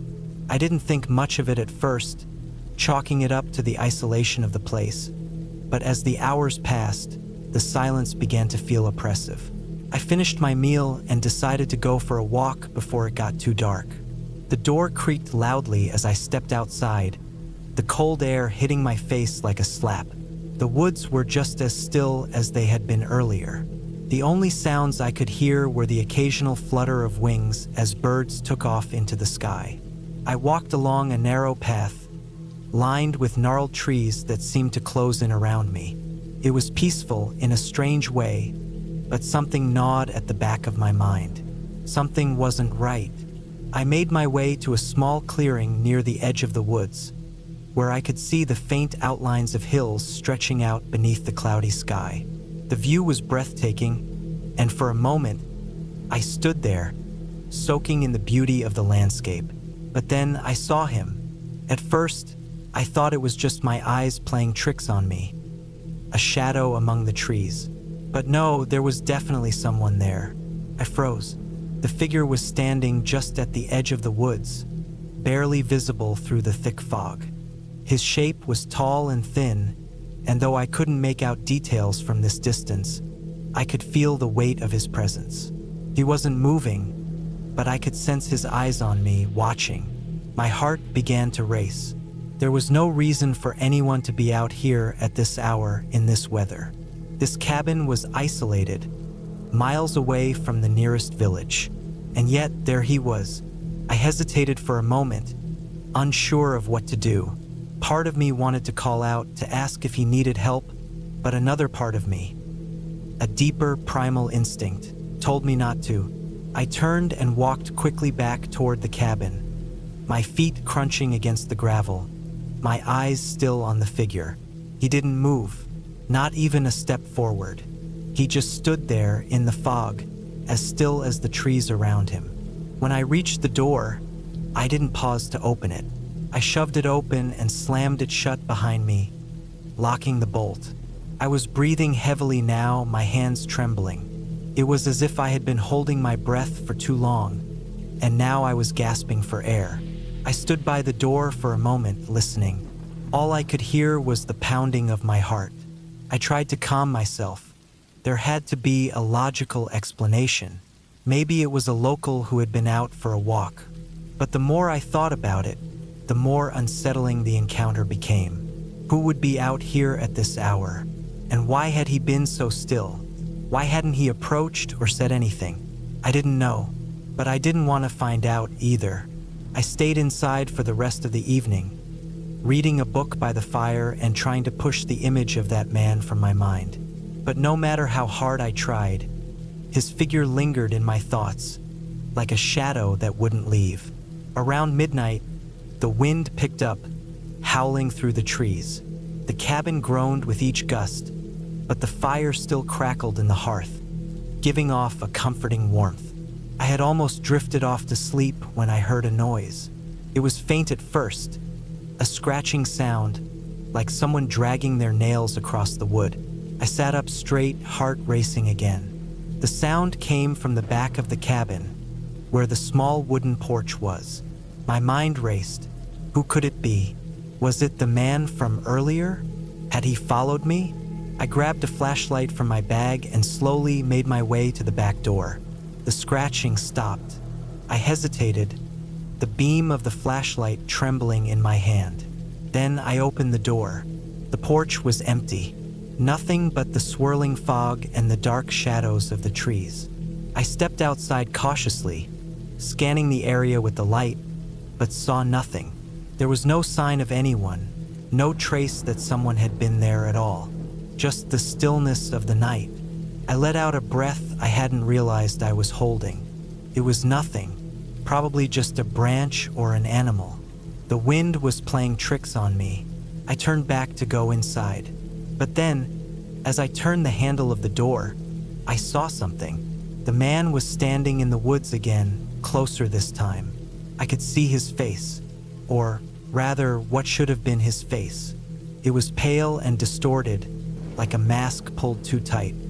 His eyes were wide and unblinking, staring directly at me. My breath caught in my throat. I slammed the door shut and bolted it, my mind racing.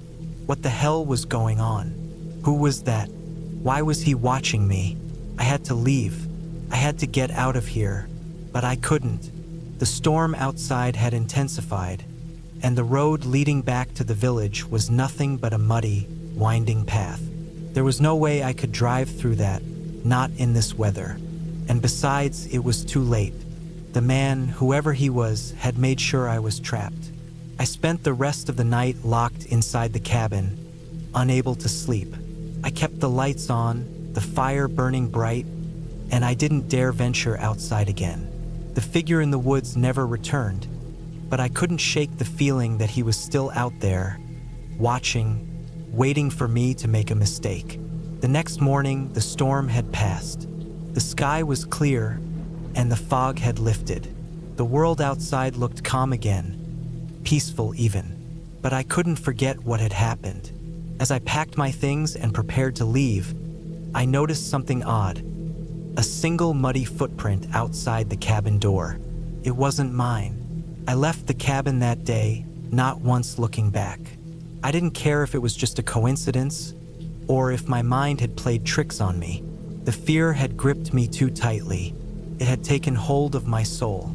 I didn't need to know what had happened, or why. I just needed to leave. As I drove away, the mist began to roll back in, slowly swallowing the cabin from sight. And for the first time in years, I didn't feel alone. I felt like someone was still with me. I didn't come back. I didn't even want to think about the cabin again. But sometimes, in the quiet of night, I can still feel the weight of his eyes on me.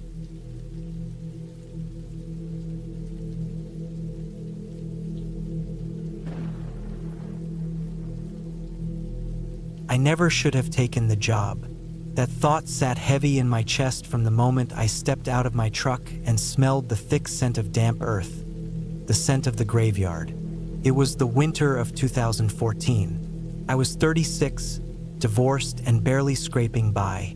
A friend of a friend had told me about a gig watching over an old cemetery outside a small town in South Australia. It was remote, out past the last streetlights, down a long dirt road where the trees closed in so tight they almost touched overhead. The job came with a place to stay, a small cabin just outside the graveyard fence. The guy before me had quit with no explanation, and they needed someone fast. I wasn't picky. Rent-free and a paycheck for sitting around? I took it. The first few days were fine. Cold, though. Even in Australia, the winter nights could bite, and the wind carried a wet chill that got into your bones. The cabin was nothing special, just a single room with a cot, a wood stove, a sink that ran brownish water, and a rickety table. No TV, no internet. Just me, a battery-powered lantern, and a logbook where I was supposed to jot down anything unusual. I didn't expect much. Maybe some kids sneaking in to vandalize graves, maybe foxes or feral cats getting into trouble. But by the end of the first week, I knew something was wrong. Started small. On the third night, I woke up freezing. I was sure I'd stoked the fire before bed, but the wood stove was ice cold, the embers dead.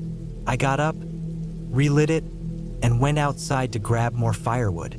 The wind had picked up, and I could hear it rushing through the trees beyond the graveyard fence. But what made me stop was the silence. No crickets, no frogs. No rustling in the undergrowth, just wind and the sound of my own breath. I turned toward the graveyard. The old iron fence stretched out in the darkness, the rows of headstones just barely visible under the moonlight. And then I saw it, a shape, a shadow standing between the graves. I told myself it was a trick of the light, that my tired eyes were playing games with me. I shut the cabin door, locked it, and forced myself back to sleep. The next morning, I found something strange near the fence. Footprints. Bare footprints in the mud. They weren't mine. I'd worn boots all night. They were small, too, like a child's, but spaced too far apart for a kid's stride. I didn't know what to make of it. By the end of the second week, I was sleeping with my knife under my pillow. I started hearing things. Footsteps outside the cabin, slow and deliberate. The creak of the porch even when there was no wind. One night, I stepped out with my flashlight, expecting to catch some animal nosing around. But as soon as I opened the door, the footsteps stopped. I swept the light across the trees, the fence, the graves. Nothing. Then the scratching started. It came from the far side of the cabin, just past the window. A slow, dragging sound, like nails against wood. I stayed in bed, gripping the knife so hard my knuckles ached. The sound went on for hours. By the time the sun rose, my nerves were shot. I walked the perimeter of the cabin, looking for signs of an animal. There were no claw marks, no tracks, nothing to explain the noise. But when I got to the window, I saw something that made my stomach drop. On the wooden wall, scratched deep into the grain, was a single word: out. I stood there, cold air burning my lungs, my heart hammering. I wanted to leave. I should have left. But I told myself there had to be an explanation. Maybe some local kids messing with me, sneaking in at night. I tried to shake it off. But then the lights went out. I used a battery-powered lantern most nights, but the cabin had an old generator out back. That night, around 2 a.m., everything cut off at once. No lantern, no generator, nothing but pitch-black silence. Then I heard breathing. It was close, right outside the window. Deep, slow breaths, just on the other side of the glass. I didn't move, didn't blink. I just gripped my knife and listened. My own breathing was too fast, too loud, but the one outside was steady, controlled, like it was waiting. Then something tapped against the glass. Once, twice, then silence. I didn't sleep that night. Morning came and I made a decision. I packed my bag, loaded my truck, and walked straight to the graveyard, looking for answers. I needed to know what was out there, what was playing these games. The cemetery had been there for over 100 years. Most of the graves were old, weathered stones with names that time had nearly erased. But toward the back, near the tree line, I found something strange. A patch of earth that had been disturbed. Freshly turned soil, like something had been dug up or buried. And then I saw the footprints again. Bare, too large to be a child's, but wrong for an adult. The gait was unnatural, uneven, like whoever left them had been moving in a way that didn't quite fit. I backed away, every instinct screaming at me to leave. I climbed into my truck, turned the key, and felt my stomach drop. The engine wouldn't start. I tried again. Nothing. I looked up at the cabin, and that's when I saw it. Standing at the edge of the tree line, watching, too tall, too thin, the wrong shape for any person. Its head tilted the way a bird watches something small and weak. I didn't look away, didn't blink. I reached for my knife, my only weapon, my only defense, and the thing took a step forward. The headlights flickered. The truck roared to life.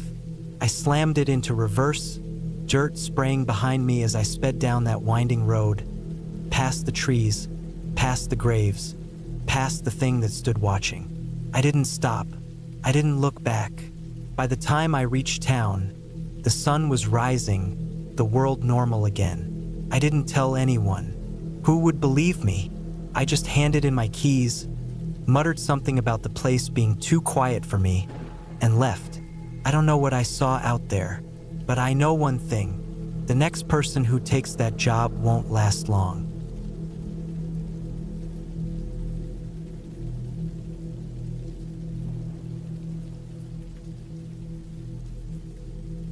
The rain never stopped.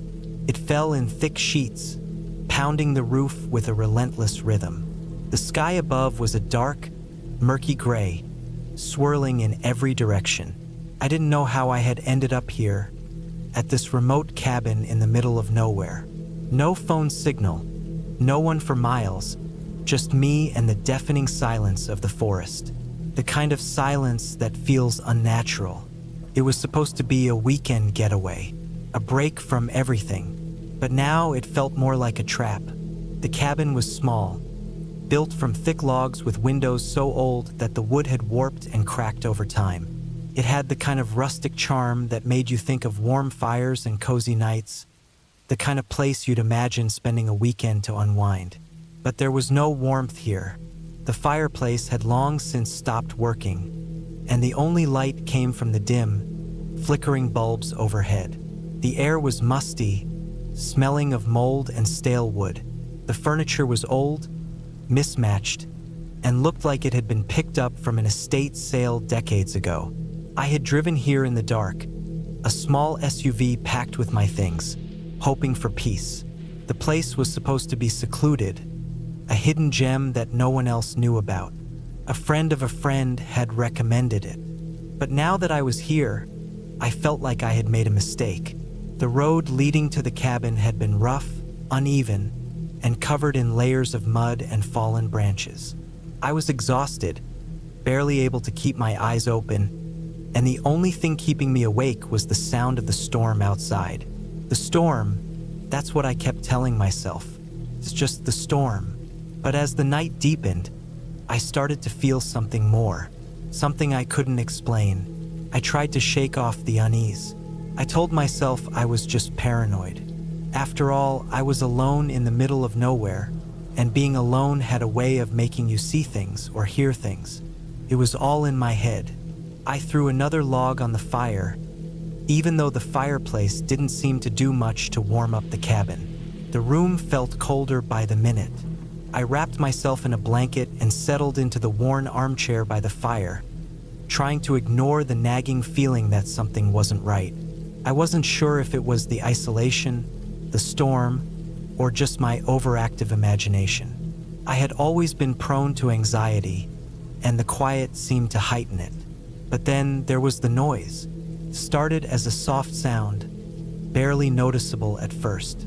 A scrape, something against wood, like a branch scratching the side of the house.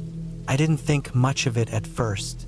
It was the storm, probably, the wind blowing branches against the walls. But then it came again, louder this time, followed by a thud, a heavy footstep. The hairs on the back of my neck stood up. I stood up and peered through the window, my heart pounding in my chest. Nothing, just the trees swaying in the wind, the rain pouring down like a curtain of water. The kind of night where you couldn't see anything outside, just a dark blur of shadow. I exhaled, trying to calm myself. It was nothing, just the storm. But then I heard it again, closer this time. A scrape, followed by another thud. Someone or something was out there. My breath caught in my throat, and I moved to the door, standing still, listening. The sound was unmistakable now. Footsteps, slow and deliberate. Someone was walking around the cabin. My heart raced.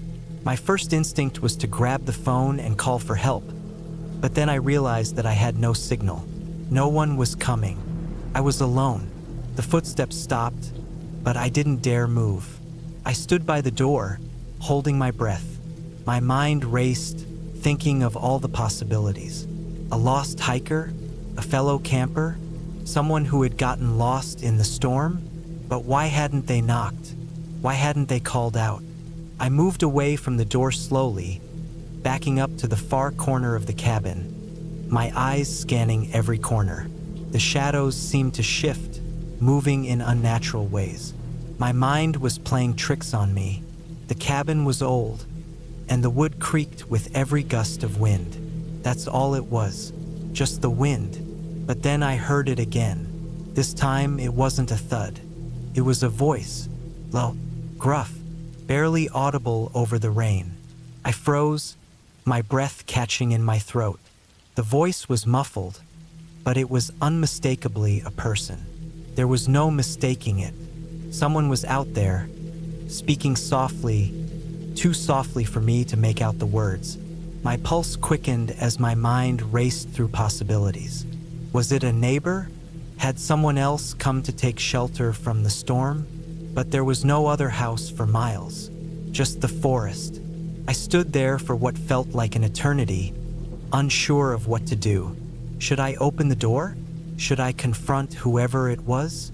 My instincts screamed at me to stay hidden, to stay quiet.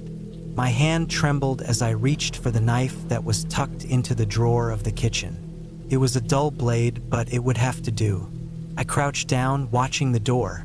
The seconds ticked by like hours. The voice grew louder now, clearer. It wasn't just one voice. It was two. They were talking to each other, but their words were so low that I couldn't make out what they were saying. The only thing I could hear was the occasional scraping sound, like something being dragged across the ground. The silence that followed was deafening. I held my breath, waiting for the next sound. A rustle, a movement, a knock, but nothing came. The only sound now was the pounding of my own heart in my chest. I didn't know how much longer I could stand this. And then the door creaked open. I didn't see who opened it. I didn't see anyone at all. It was just open, swinging slowly on its hinges. I froze, every muscle in my body tense. My mind raced, trying to make sense of what was happening. The door wasn't locked, but that didn't explain how it had opened by itself. I had heard no footsteps, no voices, just the eerie silence that followed. A cold gust of wind blew into the cabin, and I shivered, unable to move. I was trapped. I was alone, and I was vulnerable. Then, the sound of footsteps echoed through the cabin. Slow, deliberate steps moving closer and closer. The hairs on the back of my neck stood up as the air grew colder, and I could feel the presence of someone or something, standing just beyond the door. I wasn't alone anymore. I forced myself to move, my legs shaking as I crawled to the window. I needed to see who or what was out there. I had to know. But as I peered through the cracked glass, I saw nothing but the storm, the rain, the dark, and the trees. I was losing my mind. That's what it had to be. But then I saw something. Movement. Something or someone. Standing just beyond the cabin, hidden by the trees. A figure. Tall. Dark. Watching me. It was too late to run. The storm raged outside, and there was nowhere to go. I grabbed the knife again, my fingers white from gripping it so tightly. I stood at the window, watching the figure, my heart pounding in my chest. I couldn't tell if they were human or something else, but I knew one thing for sure. I was no longer alone.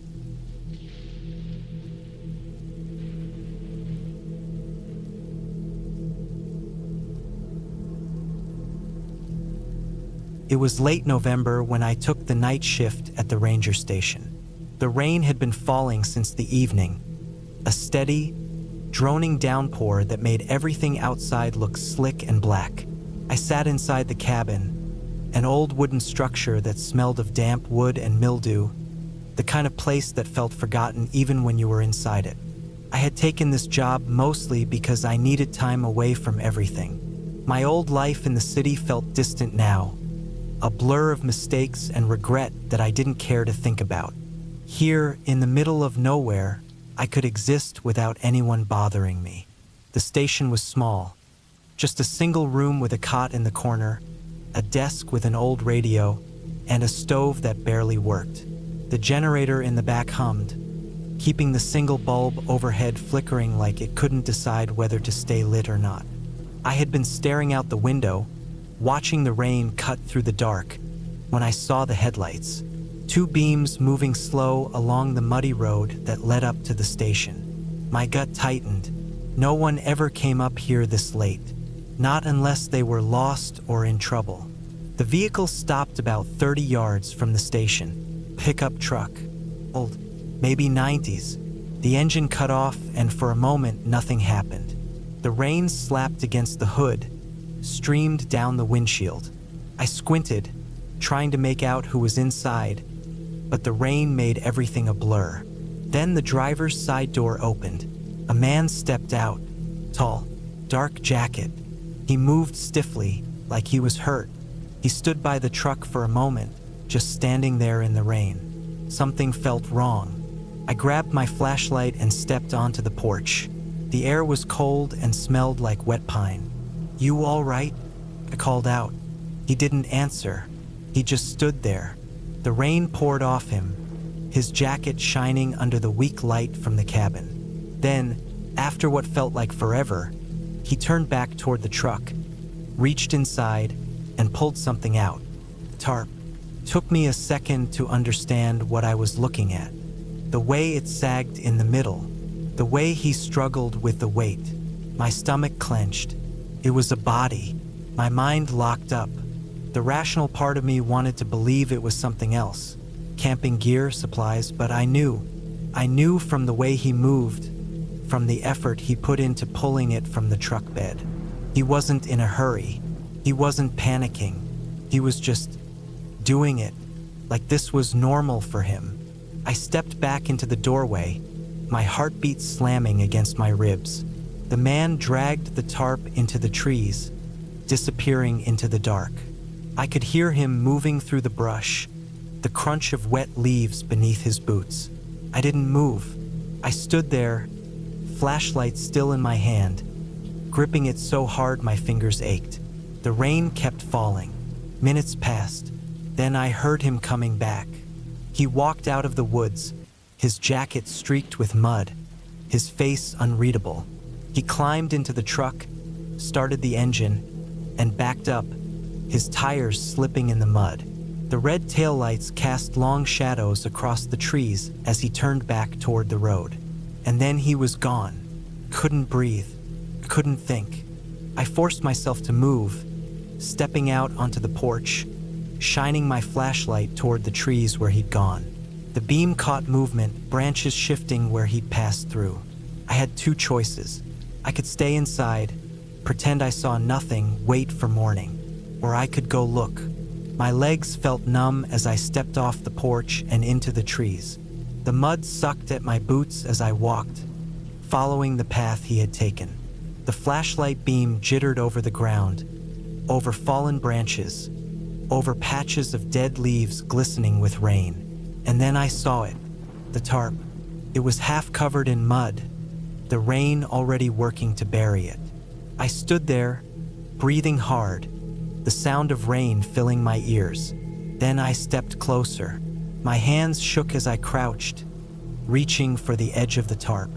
My fingers dug into the wet fabric, hesitated, and then I pulled.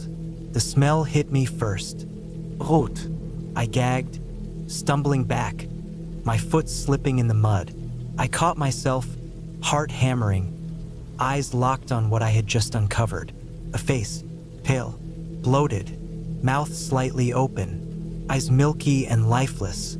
The skin had started to slip like wet paper peeling from the bone. I scrambled back, nearly dropping the flashlight. My mind screamed at me to run, to get back to the cabin, to lock the door and wait for daylight. But I forced myself to stay still. I needed to think. The man hadn't been in a hurry. He hadn't been nervous. That meant one thing: he didn't expect anyone to find this. He thought no one would come looking, which meant he wasn't worried about me either. My stomach twisted. I turned and ran. The cabin door slammed behind me. I locked it, bolted it, moved the desk in front of it. My hands were shaking so bad I could barely grab the radio. I tried calling for help. Static. The rain had killed the signal.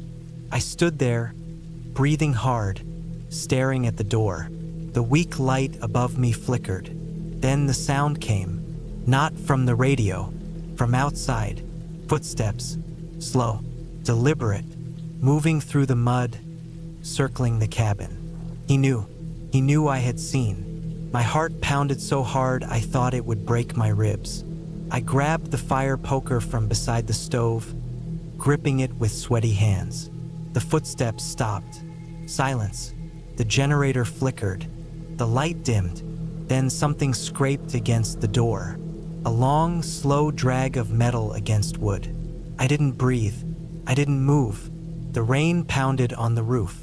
Then, after what felt like forever, the footsteps moved away, slow, fading into the dark. I waited. An hour. 2. The rain never stopped. When morning came, I forced myself to go outside. The truck was gone. No tire tracks, washed away by the storm. The tarp was still in the woods. The body still there. I hiked down the road until I got a signal. Called it in. When the cops arrived, I told them everything. They searched the woods. Found nothing but the body. No sign of the man. No tracks. It was like he had never been there at all. They never found him.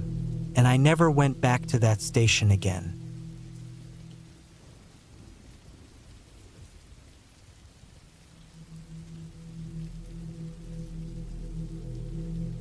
It was late October, and the rain hadn't stopped for days. The roads leading up to the old hunting cabin were nothing but thick, sucking mud, and the trees lining the path looked like blackened bones in the dim light. My truck's tires slipped more than once, but I kept going, hands tight on the wheel, staring at the narrow road ahead. I hadn't thought I'd be coming back here, not with her, not after everything. My ex-wife, Lisa, was sitting in the passenger seat, silent except for the occasional sigh. She had always been the quiet type, but now there was something different in it, something heavier. Maybe it was the case she was working. Maybe it was just the past creeping back up on both of us. Lisa had been a cop for nearly a decade now. It was the job that tore us apart, or at least that's what I told myself. She worked too much, cared too much about things that had nothing to do with us. We weren't young when we got married, but we were dumb enough to think love was enough. It wasn't. Now here we were, driving up to a cabin neither of us had been to in years, surrounded by the thick, endless woods. It was her idea. I need to check something out, she had told me over the phone a few days ago, her voice distant, like she was already somewhere else. It's a case. Can't go alone. You're the only person I trust to help me with this. That was bullshit. She had plenty of people she could call, but she called me, and I, for reasons I still don't understand, said yes. The rain hadn't let up when we finally pulled up to the clearing where the cabin sat. It wasn't much, just an old one-story thing, built back in the 1950s, barely standing against the years. The last time I'd been here, the wood was already rotting, and the roof leaked if it rained too hard. Now it looked even worse. The windows were clouded with grime, and the porch sagged like an old man's back. Lisa grabbed her bag from the back seat and stepped out first, her boots sinking into the soft mud. I followed, pulling my jacket tighter around me. The cold had settled deep into my bones. She didn't say anything as she walked up to the door, testing the handle. It opened easily, no key needed. That should have been my first warning. The inside smelled like mildew and something else, something metallic. I knew that smell. I had worked construction for years, and I had seen plenty of accidents, plenty of men get hurt bad enough to bleed all over the place. Lisa stiffened beside me, and I knew she smelled it too. She pulled a flashlight from her bag and flicked it on, sweeping the beam across the room. Dust floated in the air, disturbed by our arrival. The cabin had only one main room, with a tiny kitchen area in the corner and a door leading to a single bedroom. There was a dark stain on the floorboards near the kitchen, just barely visible in the dim light. Lisa knelt beside it, pressing her fingers against the wood. It was dry. "This is recent," she muttered, mostly to herself. I didn't ask what she was looking for. I had a feeling I didn't want to know. The last time we had been here together, it was supposed to be a getaway, a chance to fix what was already broken. We lasted 2 nights before we realized there was nothing left to save. Now she was here on a case, and I was here because I still didn't know how to tell her no. Lisa stood up and walked toward the bedroom door. It was slightly open. I could see the edge of a bed, an old wooden nightstand. The smell was stronger here. I followed her in. There was another stain on the bed, bigger, darker. This one wasn't dry. Lisa didn't say anything, but I could hear the change in her breathing. I looked around the room, scanning for anything that felt off. There wasn't much, just an old dresser, a broken lamp, a pile of discarded clothes in the corner. Then I noticed the footprints. They were faint, but they were there, leading from the bed to the window. The glass was cracked, just barely, like someone had pressed too hard against it. Lisa followed my gaze and nodded. "Someone else has been here," she said. "Recently." I didn't ask who. We spent the next few hours going over the place, Lisa taking notes, snapping pictures with her phone. I didn't know what she was looking for, and she didn't offer to tell me. I wasn't sure I wanted to know. The rain kept coming, hitting the roof in steady, heavy drops. I could hear the wind picking up outside, the trees groaning under the force of it. Lisa finally sat down on the edge of the bed, rubbing her temples. "We should stay here tonight," she said. "I need to think." I wanted to argue. I wanted to tell her we should leave, that there was nothing good here, but the look in her eyes stopped me. She wasn't just working a case. She was looking for something else, something she wasn't saying out loud. I sighed and grabbed a chair, setting it against the wall. "Fine," I said, "but we leave first thing in the morning." She didn't answer. The night was worse. Couldn't sleep. The rain had turned into a full storm, the wind howling through the trees. Every now and then, I swore I heard something outside, branches breaking, footsteps in the mud. Lisa was sitting by the window, staring out into the dark. She was tense, waiting for something. At some point, I must have dozed off because I woke up to the sound of movement, soft, slow. Lisa was standing now, her hand resting on the gun at her hip. She looked at me and shook her head. Then I heard it too, a creak. Not from the wind, not from the storm. From inside the cabin. I stood up slowly, my heart pounding. Lisa moved toward the bedroom door, her steps careful, controlled. I followed, every muscle in my body locked tight. The main room was empty, but the front door was open. Not wide, just a crack. Enough for someone to slip in. Lisa reached for the flashlight on the table and shone it toward the door. The light bounced off wet footprints leading from the threshold toward the kitchen. My stomach dropped. The footprints stopped near the counter, but there was no one there. The cabin was silent except for the storm raging outside. Lisa took another step forward, then froze. I followed her gaze. Something was in the corner of the room. Not a person, not exactly. A shape, a shadow just slightly darker than the rest of the room, standing perfectly still. Lisa moved fast, raising her gun. The shadow moved faster. It was out the door before either of us could react, disappearing into the storm. Lisa ran after it. I wasn't far behind. The rain was blinding, the wind nearly knocking me off my feet. I could barely see Lisa ahead of me, her flashlight bouncing wildly as she ran. The footprints in the mud were deep, frantic. They led toward the trees. Lisa stopped just before the tree line, breathing hard. She was staring at something on the ground. A knife, old, rusted, covered in something dark. She didn't pick it up. I turned, looking back at the cabin. The door was still open, swinging slightly in the wind. The inside was dark now, empty. Whoever had been inside was gone. Or maybe they were never really there. Lisa turned back toward me, her expression unreadable. "We're leaving," she said. I didn't argue. We didn't speak the whole way back. She never told me what case she was working, and I never asked. But I knew, deep down, that it wasn't over. Not even close.